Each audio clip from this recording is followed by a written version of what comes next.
यादव की आज किताब कितनी बिकी है, तो यादव जी नाराज हो गए और यादव जी ने पलट करके कहा मेरे दादाजी को, करे बहुत जी तुमने बहुत धर्म अपना लिया तो तुम बुद्धिस्ट हो गए और मैंने बहुत धर्म अपनाया तो मैं अपनी यादव हूँ। ये पता है कौन थे? ये बाबा ललाई श्री यादव थे जिन्होंने ये बात कही। मेरा सौभाग्य है कि मैं उनसे मिला, मैंने उनके चरण छुए। जो लोग यहाँ पर इस बात को कहते हैं, जो इस बात को दोहराते हैं, मैं बता देना चाहता हूँ, हर साल इस देश के अंदर 14 अक्टूबर को या दशहरा के दिन हजारों जगह हजारों लोग, लाखों लोग धर्म की दीक्षा लेते हैं, लेकिन वो काम में नहीं बढ़ पा रही है। हम 1% भी बुद्धिस्ट नहीं है। उसका कारण क्या है, इस पर विचार करना चाहिए। कहीं ऐसा तो नहीं है कि जो लोग आज कानपुर में दीक्षा ले रहे हैं यही लोग 9 तारीख को जाकर के लखनऊ में दीक्षा लेंगे, या जो लोग आज दिल्ली में दीक्षा ले रहे हैं वही लोग कल गाजियाबाद में दीक्षा लेंगे। ये भीड़ की जरूरत नहीं है।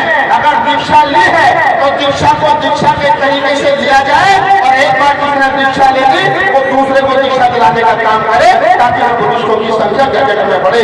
तब हमारा बहुत महापुरुषों का आंदोलन सार्थक होगा। मैं बहुत सारी बातें आप लोगों के साथ कर सकता हूँ। संचालक साहब ने कहा कि 10 मिनट का समय आपको दिया गया है। मैंने कहा कि मैं 4 मिनट में खत्म कर दूंगा। 10 मिनट का विषय ही नहीं है साहब। मैं धनीराम कैंसर साहब को बधाई देता हूँ, इस उम्र में वो इतना काम करते हैं। मुझे बताया गया कि 12 बजे का प्रोग्राम है, मैंने सोचा कि 4-5 बजे तक खत्म हो जाएगा, लेकिन हालात है कि आज आपके 10 बजने वाले हैं और आप भारी संख्या में यहाँ पर मौजूद हैं ललाई श्री यादव की धरती पर। तो मैं आपको नमन करता हूँ, आपको प्रणाम करता हूँ, आपके जज में को सलाम करता हूँ कि आप अपनी उत्सुकता के साथ में तमाम हमारे जो वक्ता है उनको सुनने के लिए बैठे हैं। एक छोटी सी कविता 4 पंक्ति आपको पढ़ देता हूँ, वो इसलिए कि मैं बाबा ललाई श्री यादव की धरती पर हूँ।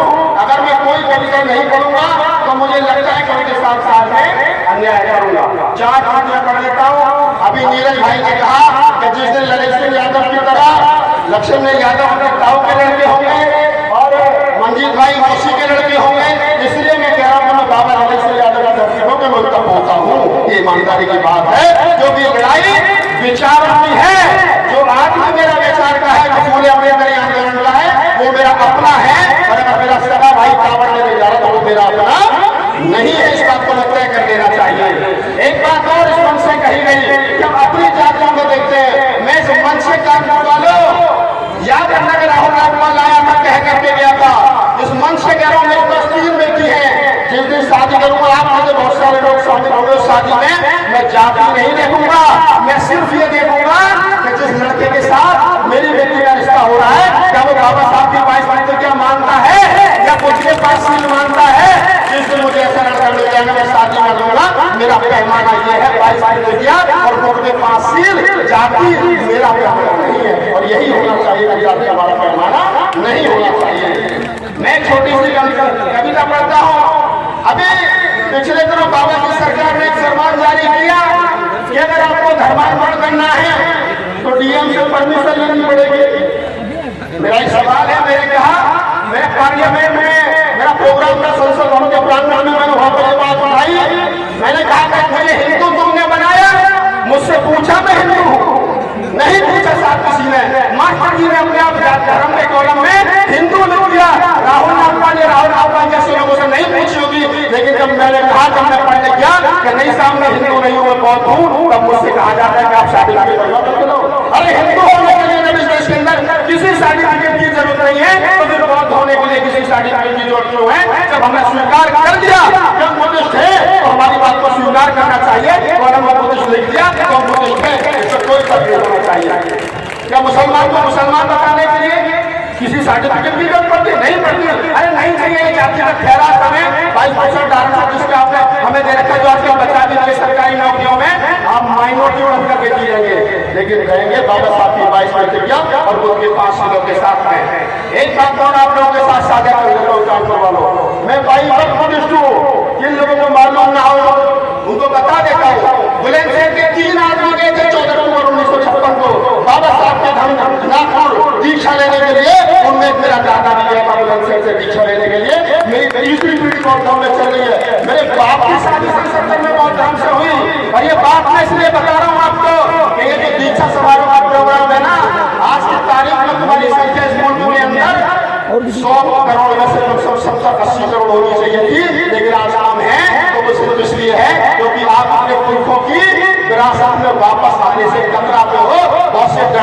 हमारा आरक्षण छूट जाएगा। बहुत से डरने के साथ अगर हम बुद्धिस्ट हो गए तो हम तो अलग अलग पड़ जाएंगे। अरे तुम जातियों में हो तब भी अलग अलग हो। और रहा सवाल आरक्षण का, जब सरकार के पास नौकरी नहीं है तो फिर इस आरक्षण का करोगे क्या, मुझे बता दो।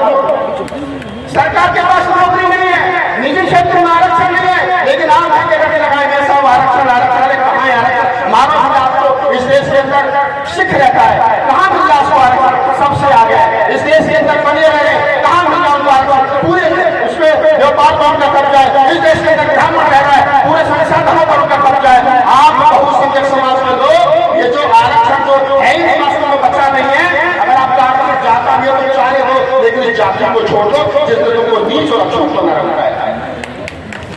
मैं छोटी सी चार पंक्तियां आप लोगों के लिए पढ़ लेता हूं। इन्होंने कहा कि साहब परमिशन लेनी पड़ेगी, तो मैंने कहा कि भाई परमिशन क्यों लेनी पड़ेगी? तो मैं चार पंक्तियां पढ़ता हूं। इस ललई की धरा को जरूरत नहीं, हमें किसी परमिशन की जरूरत नहीं है। शासन प्रशासन के लोग सुन लें, हमारी मर्जी है, हम तुम्हारी गलीसरी व्यवस्था में नहीं रहना चाहते, मानते हैं तुम्हारी प्रोपर गलीसरी व्यवस्था को। और लड़ाई से के वंशज हैं हम, रामस्वरूप वर्मा के वंशज हैं, तब पढ़ते हैं कि इस लड़ाई की धारा को जरूरत नहीं, हमसे ऊपर तुम्हारी हुकूमत नहीं, हमसे ऊपर तुम्हारी हुकूमत नहीं। ये तुम्हारे जो मंदिर मुबारक तुम्हें, उस खुदा की हमें अब जरूरत नहीं, उस खुदा की हमें अब जरूरत नहीं। और चार पंक्तियां पढ़ा उसी तेवर में, क्या तोड़ दो सब जंजीरें गुलामी की तुम, तोड़ दो सब जंजीरें गुलामी की तुम, छोड़ दो आदतें अब सलामी की तुम, छोड़ दो आदतें अब सलामी की तुम। और भीम के शेर हो तुम दहाड़ा करो। मजा क्या है, तालियां नहीं आई लेकिन गाली वाली है कि भीम के शेर हो तुम दहाड़ा करो।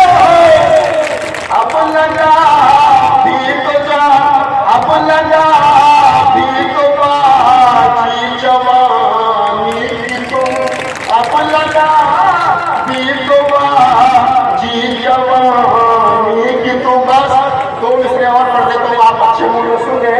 मुझे मालूम है मेरे बारे में कई बता है, समय की सीमा है। आज आपका बहुत धर्म अपनाया और एक फिर आप आगे पढ़ देता हूँ, देश में बड़ी फेमस है राहुल आपका के नाम से, कि तुम्हारी जो खतों पे सर, ये जितने बड़े बड़े ना चिड़ियाघर हर गली हर कोने में और घर में होता हो डाल का फेंक देना, से सम्मान फेंकना, ये जितने चिड़ियाघर बड़े बड़े इनसे कह देना कि तुम्हारी चौक चौक पे हमारे सर नहीं झुकते, कि तुम्हारी चौखटों पे सर अब रखते नहीं है हम। और मुझे मालूम है साहेब तुम्हें इस बात का है गम, और तुम्हारी तो बंदूक हमको क्या करेंगी, तुम्हारे बाप के भी बाप से डरते नहीं है हम। तुम्हारे पंडित जी महाराज, हम किसी के बाप से डरते, एक टोटा टोट के देव कर ले जाओ, हमें कुछ नहीं चाहिए। हमारे पास में वो काफी जवाब मिला है। बात धन्यवाद बहुत कि ना झूठे रिश्ते रखते हैं और ना झूठी शान आते हैं, दीवाने भीम के हैं हम, अलग पहचान रखते हैं। जय भीम।